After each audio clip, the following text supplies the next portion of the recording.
भाग गेल भाग गेल भाग गेल रातिए भाग गेल भाग गेल रातिए भाग गेल भाग गईल रातिए भाग गईल भाग गईल भाग गईल रातिए भाग गईल भाग गईल भाग गईल कौन भाग गइल? का भेल रे? कौन भाग गइल? भाग गईल कौन भाग गइल? रातिए भाग गईल बताइबा कि साले मारे चाल कौन भाग गइल साला? अभी भाग गईल का भाग गइल साला? का भेल रे?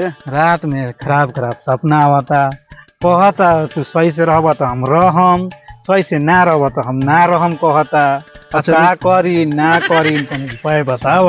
अच्छा रुक एगो पंडित जी बाड़न तो ले चल पंडित जी लगे तोरा समस्या का समाधान हम करावतानी ठीक बा? ठीक चल चल एगो पंडित जी लग तोरा ले चलतानी तू का टेंशन ले बाड़े पहले ही से तोरा कहतानी जब दूसरा के मेरा के फेरे मत रह।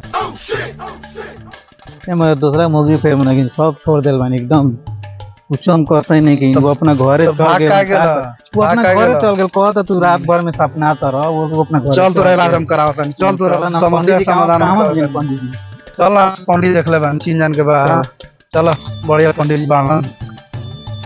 पंडित जी सही पंडित जी बाड़न हाँ सही पंडित जी बाड़न चल तोरा समस्या का समाधान करावतानी एकदम फ्रेश हो जाए मेरा तोरा संग रहे लागी सब तो के दुख हट जाए ठीक बा? बहुत भालो बहुत भालो 400-500 रुपया खर्चा सब ठीक रहे चल भागा भगौल छोड़ पकड़ौल धरल मुआवल जियावल सब आवा भाई घर टूटल फूटल मेहरारू भागल छूटल सब आवा सबके इलाज बाटे ओम तरारारा चलिए पंडित जी हमन बढ़िया इलाज करलन रे का बैठल बड़न है पंडित जी तंगा भंगाल रहलन। हाँ पंडित जी तनी लड़का के तनी समस्या का समाधान कर दी। का समस्या बा बच्चा बैठ लड़के से पूछ ली बता दी लड़के बता दी। बैठ बाबू चेहरा तोहार बाबू बड़ी उतरल लागता का बात बा बहुत बेहाल बा। का भइल बोलो अरे पंडित जी मेहरारू नजर भाग नैयर भाग गई बड़ी बड़का समस्या बा हो समस्या है, कोई समाधान बताई हमारे। बबुआ हाँ पंडित जी तहरा पर तो मंगल और शनि तीनों दोनों ग्रहण बना के बैठल बा ये कैसे हटी पंडित जी? एकर इलाज बा बाबू हाँ पंडित जी बताए राउरा के तनका दान दक्षिणा के खर्चा करे के पड़ी दक्षिणा के खर्चा का टेंशन ना ली पंडित जी हाँ। सब काम हो जाए। जितना खर्चा लागे उतना ले ली पंडित जी लेकिन लड़का के सब सुख शांति धीरज रख हमरा के पड़े तो रउआ में खर्चा आई 551 गो ठीक बा पंडित जी 551 गो तू खर्चा करो जा तो मेरा रुकम बोला देबे जा ठीक बा पंडित जी यहीं बैठा रही हम भैया से पैसा मांग के लेके आओ तानी। जा बेटा जा तपस्या करे दो हमरा के जा हमरा इलाज मिल गल बा हम जातनी भैया से पैसा मांग के लिया आवे हमरा इलाज मिल गल बा। अरे भैया भैया भैया रे भैया भैया रे ए भैया भैया रे ए भैया तो पंडित जी बैठल बड़ी बढ़िया ए पंडित जी बैठल बड़ी बढ़िया चल ना साला दिन भर काम करो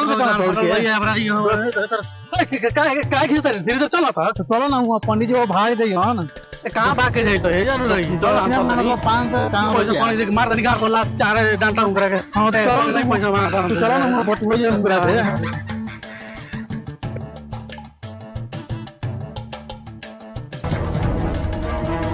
ससुरा कहाँ गेल ओई बेरा कलख आवत तनी पैसा लेके ई साला बुझाता आज मुर्गा ना फंसी शाम के दालो भात के खर्चा नहीं थे ससुरा के 551 कह के हम बड़ गलती कर दे बानी रे दादा 51 को कहले रहती तो मिल गई रही थी कहाँ से हम कहाँ 500 के लालच में फंस गई दी क्या जने आई कि ना आई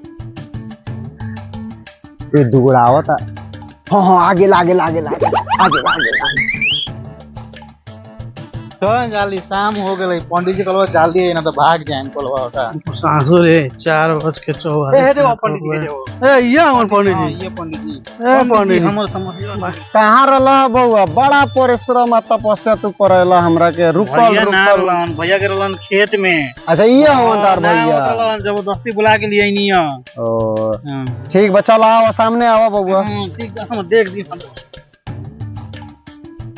बड़ा राहु केतु के तोरा पर ग्रहण बा हो भैया के समझा दी पर शनि मंगल शुकर सब ग्रह इनकरा पर एके साथे टूट पड़ल बा। त मेहरारू छोड़ के ना भागी त के भागी हो? ए बड़ा भारी ग्रह पड़ल बा भाई। पंडित जी तनी इनका के ठीक करी, जैसे भी ई रात भर सुते नहीं गंदे चिलैला के मारे। ठीके करेला त हम बानी, तू 2 मिनट दो ना, हम इनकर इलाज अभी के अभी करतानी। पंडित जी कह दी हम जैसे भी करी, और पैसा जितना लागी उतना ले ले हम अपने। बबुआ दक्षिणो ले लो न। हाँ भैया 551 रुपया पंडित जी हाँ। मारे ला। हाँ देखी ना पैसा हाँ, देता पैसा है, दे, मंत्र पैसा मार। दे। जो बबुआ जो। अरे ये हमारा गांव के नचनिया जैसे लागत है, हमारा गांव में नाचे आई रे पंडित। हाँ गांव के नचनिया, हमारा गांव के नचनिया आई पंडित जी। ठीक बा भैया लोग, इन तक खत्म होता आज के वीडियो हमनी के। यहाँ मिलल जाई अगला शनिवार के फिर नया वीडियो के साथ में रउआ लोग इनके मनोरंजन करे। लेकिन उससे पहले अगर ये वीडियो पसंद आई लोग के तो जरूर लाइक करी, कमेंट करी, शेयर करी। सबसे बड़का ई बात बाकी सब्सक्राइब करना। सब्सक्राइब